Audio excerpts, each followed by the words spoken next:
Have you ever wondered why the quietest person in the room often commands the most attention? Picture this. You're in a meeting, and while everyone else is fighting to be heard, scrambling to prove their worth with endless words, there's one person who sits back, observes, and says almost nothing. Yet somehow, when they finally speak, the entire room falls silent. When they leave, people talk about them for hours afterward. What is it about their presence that creates such fascination? This phenomenon reveals one of humanity's most exploitable psychological vulnerabilities. We are magnetically drawn to what we cannot fully understand. The human mind abhors mystery, yet it cannot resist pursuing it. This creates a paradox that the most influential people throughout history have learned to weaponize. The more you withhold, the more people invest in trying to understand you. Consider the last time someone was completely transparent with you from the moment you met them. They shared their life story, their opinions, their fears, their dreams, everything laid bare within hours. How did that make you feel about them? If you're honest, probably less intrigued, not more. Complete transparency, while admirable in theory, often kills the very curiosity that draws people toward us. When everything is known, nothing remains to be discovered. When nothing remains to be discovered, interest dies.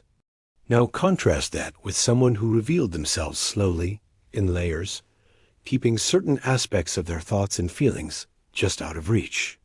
Someone who answered questions with questions, who smiled knowingly when pressed for details, who seemed to carry secrets they would never tell. Which person occupied more space in your thoughts long after they were gone? This is the fundamental principle behind what we might call the psychology of strategic restraint. Humans assign greater value to what they cannot easily access. We chase what retreats from us. We obsess over what remains partially hidden. We desperately want to solve the puzzle of people who refuse to be easily read. Think about the most captivating figures in your own life. Were they the ones who told you everything? Or were they the ones who told you just enough to keep you guessing? The truth is uncomfortable, but undeniable. We are more fascinated by question marks than we are by periods. We are more drawn to mysteries than we are to open books. This isn't a flaw in human psychology. It's a feature. Throughout our evolution, the unknown could represent either opportunity or threat, and our survival often depended on our ability to decode ambiguous signals. This ancient wiring still governs our social interactions today. When someone refuses to be easily categorized or predicted, our minds go into overdrive trying to figure them out. But here's where it gets interesting. Most people have this completely backwards. They believe that being known equals being loved, that transparency equals trust, that sharing equals connecting. So they pour themselves out like water, hoping to fill the vessel of another person's affection. They explain themselves constantly, justify their actions endlessly, and wonder why people seem to lose interest over time. The reality is that when you give people everything up front, you rob them of the joy of discovery. When you explain every thought and feeling, you eliminate the space for them to wonder about you. When you make yourself completely available and predictable, you become background noise in their lives, present but not particularly compelling. Imagine if your favorite song played on repeat 24 hours a day. How long would it remain your favorite? Even the most beautiful melody becomes irritating when it's always available, always playing, always demanding attention. The same principle applies to human presence and attention. The most magnetic people understand this instinctively. They know that their words carry more weight when they use fewer of them. They know that their presence feels more valuable when it's not always available. They understand that mystery is not deception, it's strategy. They don't lie about who they are. They simply refuse to explain themselves to anyone who hasn't earned that level of access. This approach creates a powerful psychological dynamic. When you don't immediately offer your thoughts, opinions, and reactions to every situation, people begin to wonder what you're thinking. When you don't rush to fill every silence, others feel compelled to fill it instead, often revealing far more about themselves than they intended. When you don't seek validation or approval, others begin to seek yours. The most successful negotiators, leaders, and influencers have mastered this art. They understand that the person who speaks first often loses. They know that the one who seems to need the outcome least usually gets the better deal. They've learned that power flows toward those who appear least desperate for it. But this isn't just about professional success or romantic attraction. This is about fundamentally shifting the dynamics of how people relate to you. When you stop trying so hard to be understood, people work harder to understand you. When you stop chasing their attention, they start competing for yours. When you stop offering immediate access to your thoughts and feelings, those thoughts and feelings become more valuable to them. The key insight here is that attention and interest are finite resources. When someone doesn't have to work to understand you, they invest less mental and emotional energy in the process. But when understanding you requires effort, patience, and careful observation, they become more invested in the outcome. They begin to see you as a puzzle worth solving, a mystery worth pursuing, a person worth their sustained attention. This creates a feedback loop that compounds over time. The more they invest in trying to understand you, the more valuable you become to them. The more valuable you become, the more they want to invest. Soon, you're reoccupying far more mental real estate in their lives than people who are much more available and transparent. This isn't manipulation. It's human nature. We value what we have to work for. We treasure what isn't easily obtained. We become obsessed with what remains just slightly out of reach. The person who understands this and applies it strategically isn't taking advantage of others. They're simply working with the grain of human psychology rather than against it. The most profound part of this dynamic is how it changes the quality of your interactions. When people know they can't easily predict your reactions or responses, they pay more attention to you when you do speak. When they understand that your approval isn't freely given, they work harder to earn it. When they realize that access to your thoughts and feelings is limited, they treasure whatever glimpses you do provide. This is why the most influential people throughout history have often been described as enigmatic, mysterious, or hard to read. It wasn't an accident of personality. It was a recognition of a fundamental truth about human psychology. The person who can be fully understood can also be fully dismissed. But the person who maintains an element of mystery, who keeps certain aspects of themselves just out of reach, becomes someone others can't stop thinking about. What happens when you fully embrace this principle and make it the foundation of how you move through the world? What occurs when you stop trying to be liked, understood, or validated, and instead focus on becoming someone whose very presence creates questions rather than answers? The transformation is profound and often shocking to witness. People who once treated you as background noise suddenly find themselves paying attention. Conversations that used to be one-sided begin flowing toward you. Social dynamics that previously excluded you start reorganizing themselves around your energy, not because you demanded it, but because you stopped needing it. This shift happens because you begin operating from a completely different framework.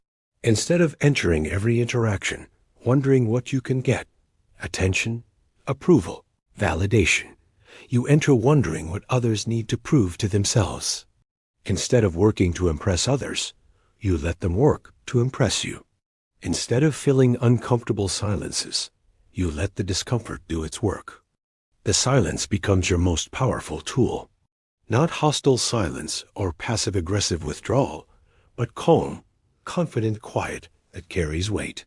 When someone makes a provocative statement, instead of jumping to respond, you simply observe. When they ask for your opinion, you might ask what they think first. When they expect immediate emotional reactions, you provide measured consideration instead. This approach forces people to reveal their cards while keeping yours hidden. In negotiations, they start making concessions before you've asked for anything.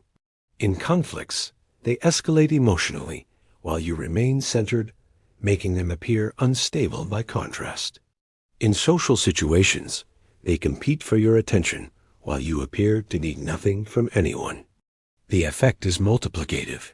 Each time someone works harder to get a reaction from you and fails, your perceived value increases. Each time they offer more information while you offer less, the power balance shifts in your direction. Each time they seem desperate for your approval while you appear content without theirs, you rise in their estimation. But perhaps the most powerful aspect of this approach is how it filters your relationships. People who are drawn to drama, who need constant emotional stimulation, who thrive on chaos, they become uncomfortable around your stillness and remove themselves from your orbit. Meanwhile, people of substance, those who appreciate depth and restraint, find themselves naturally drawn to your energy. This isn't about becoming cold or inhuman. It's about becoming selective with your emotional investments. It's about understanding that your energy is finite and precious, and not everyone deserves immediate access to it. It's about recognizing that the people who can't handle your mystery were never going to be capable of handling your full truth anyway. The most successful application of this principle happens when it becomes unconscious, when you no longer have to remember to be mysterious or work to maintain emotional distance, when restraint becomes your natural state rather than a performance, when people begin to experience you as naturally powerful rather than strategically withholding. At this level, you're no longer playing games or manipulating situations. You've simply become someone who doesn't need external validation to feel complete, someone who doesn't rush to fill every silence or explain every action, someone whose approval has become valuable precisely because it's not easily obtained. The results speak for themselves. In professional settings, your rare contributions carry more weight than others' constant chatter. In personal relationships, people work to earn and maintain your interest rather than taking it for granted. In social contexts, your presence or absence changes the entire dynamic of the room. This approach also protects you from people who would drain your energy or waste your time. When someone realizes they can't easily manipulate your emotions or predict your responses, they often move on to easier targets. When they understand that access to your attention must be earned rather than demanded, they either rise to meet that standard or disqualify themselves from your consideration. The beauty of this system is that it creates abundance rather than scarcity. By appearing to need less, you attract more. By seeming satisfied with your own company, others work harder to join it. By refusing to chase opportunities or people, you position yourself to be pursued instead. But the ultimate power of this approach lies in how it changes your relationship with yourself. When you stop seeking constant external validation, you develop genuine internal confidence. When you stop explaining yourself to everyone, you become more certain of your own values and decisions. When you stop performing for others' approval, you discover who you actually are beneath all the noise. This inner transformation is what makes the strategy sustainable. You're not pretending to be mysterious or working to appear powerful. You've actually become someone who doesn't need others to complete their sense of self. And that fundamental shift in your relationship with your own worth is what others find most compelling about you.